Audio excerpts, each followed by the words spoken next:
Well, Sydney is hosting its Dangerous Ideas Festival this weekend, and an annual event that raises controversial questions to spark vibrant debate. And one of the speakers is futurist Jason Silva. He's talking about how our mastery of technology has transformed us all into extraordinary godlike beings. And to tell us more, Jason Silva joins us now in studio. Thank you so much for coming in, Jason. Thank you so much for having me, guys. It's a pleasure. Now, this is obviously a very touchy issue for a lot of people, the concept of human beings becoming godlike. Are we really on that track, do you think, or are we even there? Well, I think we absolutely are, and we always have been, to the extent that we use technology to transcend our boundaries. We didn't stay in the caves, we haven't stayed on the planet, and soon we won't stay with the limitations of our biology. I mean, there are these exponentially emerging technologies that are kind of overlapping on top of each other. We have obviously information technology, which has made basically a $60 million supercomputer turn into something that fits in your pocket. Well, actually, what fits in your pocket is 1,000,000 times cheaper, 1,000,000 times smaller, and 1,000 times more powerful than said $60 million supercomputer 40 years ago. But what currently fits in your pocket will eventually fit inside your blood cells. We're talking molecular-sized devices, reverse engineering us from inside out.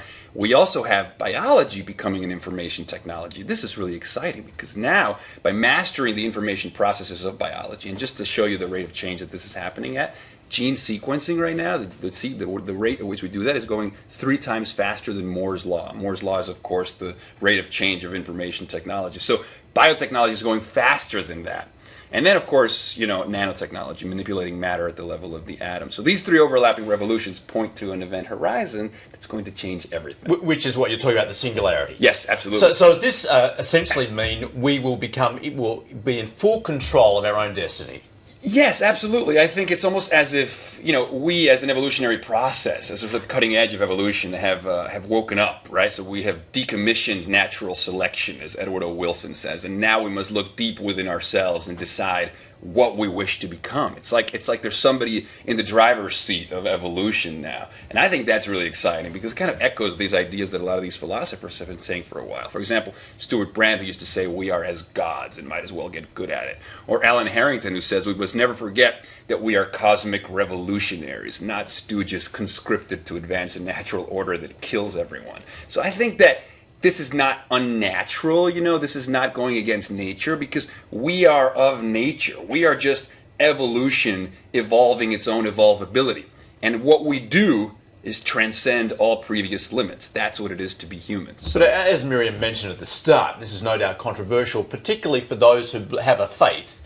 Okay. Is there room for spirituality in this world? Well, it depends how you define spirituality. Is there room for a sense of the transcendent? Yes, absolutely. I think the transcendent is that which exceeds the sum of its parts. And to that end, we are transcendent because, like a work of art, we exceed our materials. There's the Gnostic suspicion that there is more to us than nature allows, but I think that nature exhibits transcendent qualities. Single-celled organisms become multicellular organisms, which become primates, which then become primates that get caught in self-awareness. And, we may be flawed, stumbling primates, but when we work together, we are primates that can fly.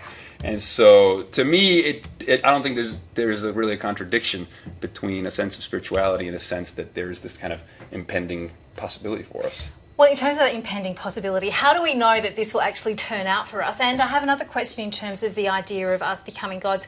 Is it all of us becoming gods, or are we looking at perhaps a subclass, an underclass of people who don't have the same access to this sort of Well, technology? that's a very interesting question. There was a recent article written by Bill Clinton in time for his Clinton Global Initiative in Time magazine. He called it a case for optimism. And he says, forget about the haves and have-nots in terms of the digital divide. Because he says, he referenced a 2010 United Nations study that said that the cell phone is one of the greatest inventions in history to pull people out of poverty.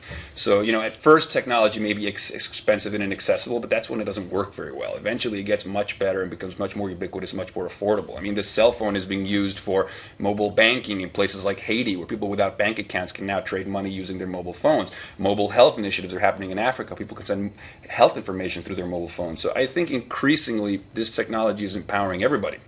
There's a great line used by Peter Diamandis, founder of the X Prize Foundation and Singularity University, who promotes exponential thinking. He says a young person with a cell phone in Africa today has better communications technology than the U.S. president had 25 years ago. So this is the rate of progress that we're making. And I think it's important to sort of put narratives out there about what's working as sort of an antidote to the kind of if it bleeds, it leads mentality that we see in the media today.